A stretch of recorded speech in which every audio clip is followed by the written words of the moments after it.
ஆறாவது சபை கொலோசே பட்டணத்தில் இருந்த சபை.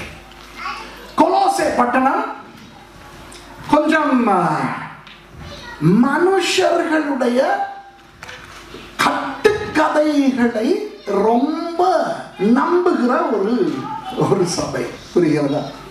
இப்போ நான் சொல்லுவேன், நானும் சின்னதிலிருந்து இப்போ வரை இன்னும் இந்த கொலோசே பட்டணத்தான் போலத்தான் நீங்களும் நிறைய பேர் இதை ஒத்துக்கொள்வீர்கள். சின்ன வயதிலே நமக்கெல்லாம் ஒரு மாமா இருப்பார், பேய் கதை சொல்லுகிற மாமா. உங்க குடும்பத்தில் இருந்தாலும் தெரியல, எல்லா குடும்பத்திலும் ஒரு மாமா இருப்பார். அந்த மாமா வீட்டுக்கு வந்தா பெரிய சந்தோஷம். அந்த மாமா இல்லாததும் பொல்லாததும் தான்.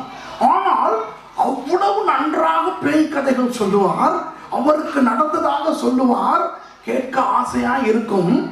அந்த காலத்திலே, நான் வளர்ந்த காலத்திலே மின்சாரம் எல்லாம் கிடையாது, விளக்கு லாம்பு காலம், 8 மணிக்கு படுத்து உறங்குகிற காலம், 7:45க்கு டாய்லெட் எல்லாம் போய்விட்டு வந்து பெரிய பெரிய லாம்புகள் எல்லாம் அணைத்து விட்டு அந்த ஒரே ஒரு குப்பி லாம்பு அந்த அறையிலே இருக்குமே, அந்த வெளிச்சத்திலே கண்டிய குளிரிலே அந்த போர்வையை போர்த்து கொண்டு நானும் அண்ணனும் அக்காவும் எல்லாரும் அந்த மாமாவிடத்திலே கதை கேட்க, இப்போ சொல்லுங்க மாமா என்றவுடன் அவர் மோகினி பேய் புள்ள தூக்கி கொண்டு வந்து கொடுக்கிறது.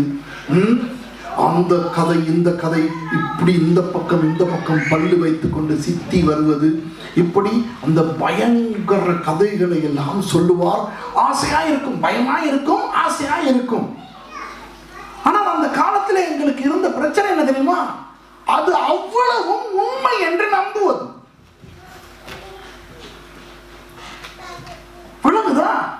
நம்பிட்டோம். பெருசா வந்த பிறகுதான் தெரியுது எங்கட சுத்தி இருக்கான் பூண்டா போண்டா கஞ்சா கப்சா தான் விட்டுருக்குறாங்க. இந்த கலாத்திய புத்தி சபைக்குள்ளே வந்தவுடன் சபையிலேயும் அவன் எடுத்து விடுகிற எல்லாவற்றையும் நம்புகிற ஒரு பழக்கம் வந்து விடுகிறது. அப்போ இப்படிப்பட்ட ஒரு சபை இருந்தால் வந்து சொல்லுகிறவனுக்கு இனிமையா இருக்குமா இல்லையா? கையில காலில் போட்டு சொல்லுவான். விளங்குதா?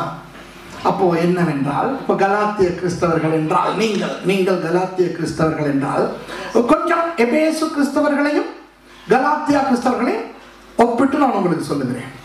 இப்போ சொல்லுவோமே, நீங்கள் எல்லாரும் கலாத்தியா கிறிஸ்தவர்கள். இப்போ நான் வருகிறேன், நான் வந்து சொல்லுகிறேன், praise the Lord.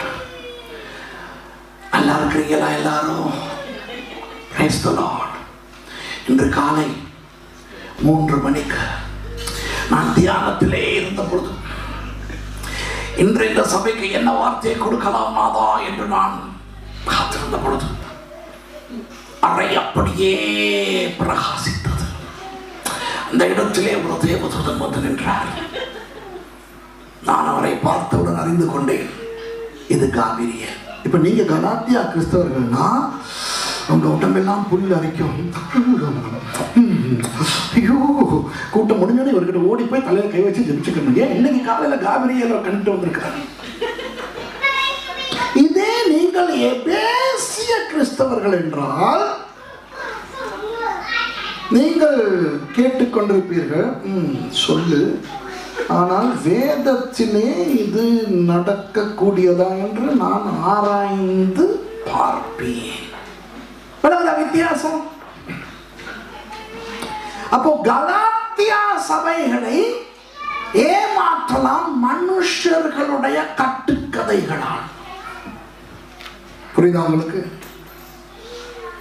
ஆனால் எபேசியர்களை அப்படி ஏமாற்ற முடியாது. அப்போ நீங்கள் கலாத்திய கிறிஸ்தவர்களா என்று நீங்கள் பார்க்கும்போது நீங்கள் உங்களுடைய அந்த நம்புகின்ற நிலைமையை ஆராய வேண்டும். வசனத்தின் படியானதை மாத்திரமே நம்ப வேண்டும். இல்லாவிட்டால் கலாத்தியா கிறிஸ்தவர்களை போல நீங்கள் தறிகெட்டு திரிய வர வேண்டும்.